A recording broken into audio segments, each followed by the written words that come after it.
പാലക്കാട് അട്ടപ്പാടിയിൽ പുതിയ വന്യജീവി സങ്കേതം രൂപീകരിക്കുവാനുള്ള നീക്കത്തിനെതിരെ പ്രതിഷേധം ശക്തിപ്പെടുന്നു. 1 കിലോമീറ്റർ കരുതൽ മേഖല കൂടിയാകുമ്പോൾ അട്ടപ്പാടി പൂർണ്ണമായി പരിസ്ഥിതിലോല മേഖലയായി മാറുമെന്ന ആശങ്കയിലാണ് പ്രദേശവാസികളും കർഷക സംഘടനകളും.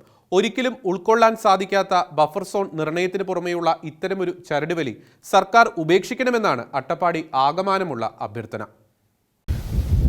ബഫർ സോൺ വിഷയത്തിൽ സുപ്രീം കോടതി വിധിയെത്തിയതോടെ പാലക്കാട് ജില്ലയിൽ ഏറ്റവും കൂടുതൽ ബാധിക്കപ്പെടുന്ന മേഖലയായി മാറിയിരിക്കുകയാണ് അട്ടപ്പാടി. പുതിയ വന്യജീവി സങ്കേതത്തിന്റെ പ്രഖ്യാപനം കൂടിയെത്തിയതോടെ ഇവിടുത്തുകാർ കൂടുതൽ ദുരിതത്തിലാകും. ഷെയ്ഖാന ന്യൂസിന്റെ പ്രത്യേക റിപ്പോർട്ടിലേക്ക്. മലയോര ജനതയ്ക്ക് വലിയ ആശങ്കകൾ സൃഷ്ടിക്കുന്നതാണ് സുപ്രീം കോടതിയുടെ ബഫർ സോൺ സംബന്ധിച്ച വിധി. മലയോര മേഖലയിൽ താമസിക്കുന്ന 5 ലക്ഷത്തോളം ആളുകളെ നേരിട്ട് ബാധിക്കുന്നതാണ് പുതിയ ഉത്തരവ്. വന്യജീവി സങ്കേതങ്ങൾ, ദേശീയോദ്യാനങ്ങൾ, കടുവ സങ്കേതങ്ങൾ തുടങ്ങിയവയ്ക്ക് ചുറ്റും 1 കിലോമീറ്റർ ആകാശദൂരത്തിൽ ബഫർ സോണായി പ്രഖ്യാപിച്ചിരിക്കുകയാണ് ഈ ഉത്തരവിലൂടെ രാജ്യത്തെ പരമോന്നത നീതിപീഠം. മനുഷ്യവാസം അസാധ്യമാക്കുന്ന വിധത്തിലുള്ള നിയമങ്ങളും ചട്ടങ്ങളുമാണ് അതിൽ വ്യവസ്ഥ ചെയ്തിരിക്കുന്നത്. ഒരു വിധത്തിലുമുള്ള വികസന പ്രവർത്തനങ്ങളും സാധ്യമല്ലാതാകും. സ്വാഭാവികമായും അവിടെ നിന്ന് പടിയിറങ്ങാൻ ജനങ്ങൾ നിർബന്ധിതരായിത്തീരും. കേരളത്തിൽ 24 സംരക്ഷിത പ്രദേശങ്ങളാണ് ഉള്ളത്. എന്നാൽ പാലക്കാട് ജില്ലയിലെ അട്ടപ്പാടിയിൽ ബഫർ സോൺ പ്രഖ്യാപനം നിലനിൽക്കെയാണ് നിർദ്ദിഷ്ട ഭവാനി വന്യജീവി സങ്കേതം രൂപീകരിക്കാൻ നീക്കം നടക്കുന്നത്. ഇതിന്റെ അടിസ്ഥാനത്തിൽ 1 കിലോമീറ്റർ കരുതൽ മേഖല കൂടിയാകുമ്പോൾ അട്ടപ്പാടി പൂർണ്ണമായി പരിസ്ഥിതിലോല പ്രദേശമായി മാറുമെന്ന ആശങ്കയാണ് കർഷക സംഘടനകൾക്കുള്ളത്. ഈ സാഹചര്യത്തിൽ അട്ടപ്പാടിയിൽ പുതിയ വന്യജീവി സങ്കേതം തുറക്കാനുള്ള നീക്കം സർക്കാർ ഉപേക്ഷിക്കണമെന്ന ആവശ്യവും ശക്തമാണ്. കേരളത്തിൽ ആകെ 123 വില്ലേജസ് ആണ് ESA ആയിട്ട് ഡിക്ലെയർ ചെയ്തിരിക്കുക. അതിൽ പാലക്കാട് ജില്ലയിൽ 13 വില്ലേജ് ഉണ്ട്. ആ 13 വില്ലേജിൽ 6 എണ്ണം അട്ടപ്പാടിയിൽ നിന്നാണ് ESA വരുന്നത്. ആ 6 ESA വില്ലേജിൽ ഇപ്പോൾ സൈലന്റ് വാലി ദേശീയോദ്യാനത്തിൻ്റെ പരിധിയിൽ വരുന്ന ESZ ബഫർ സോൺ വരുന്നത് 2 വില്ലേജിലാണ്. ഒന്ന് കള്ളമല വില്ലേജിലും പിന്നെ പാടവയൽ വില്ലേജിലുമാണ് ഇപ്പോൾ നിലവിലുള്ളത്.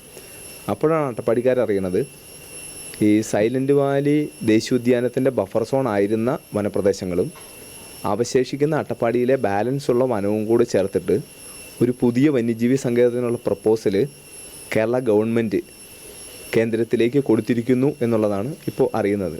ഇപ്പോൾ തന്നെ ESA ആണ്, അതിൻ്റെ കൂടെ ESZും കൂടെ വരികയാണ് അട്ടപ്പാടിയിൽ.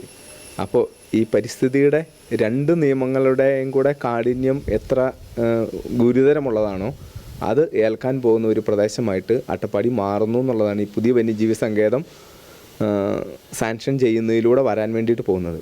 ഇപ്പോൾ ആശങ്ക അകറ്റിത്തരണമെന്നല്ല അട്ടപ്പാടിക്കാർ പറയണത്, അപകടം ഒഴിവാക്കി തരണമെന്നാണ്. സൈലന്റ് വാലി ദേശീയോദ്യാനത്തിന്റെ നിലവിലെ ബഫർ സോണാണ് നിർദ്ദിഷ്ട ഭവാനി വന്യജീവി സങ്കേതമായി രൂപപ്പെടുന്നത്.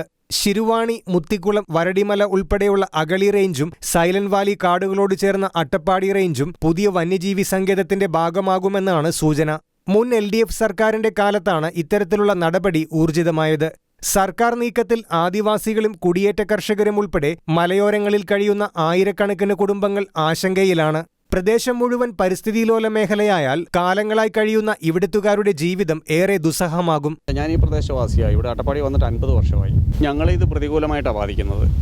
കാരണം ഇനി ഒരു പുതിയ റോഡ് വെട്ടാൻ പറ്റുകയില്ല, പിന്നെ ഒരു കോൺക്രീറ്റ് വീടുണ്ടാക്കാൻ പറ്റുകയില്ല, മറ്റുള്ള കൃഷിയിലും ഒരു മരം മുറിച്ച് വിൽക്കണമെങ്കിൽ അതിന് സാധിക്കുകയില്ല, ഞങ്ങൾക്കൊരു വിദ്യാഭ്യാസ ലോണ് കിട്ടുകയില്ല, അങ്ങനെയുള്ള ഒരു കാര്യങ്ങളും നടക്കുകയില്ല. ഭൂമിയുടെ ക്രയവിക്രയത്തിൽ തന്നെ ഞങ്ങൾക്ക് വളരെ ബുദ്ധിമുട്ട് അനുഭവപ്പെടുന്നത്.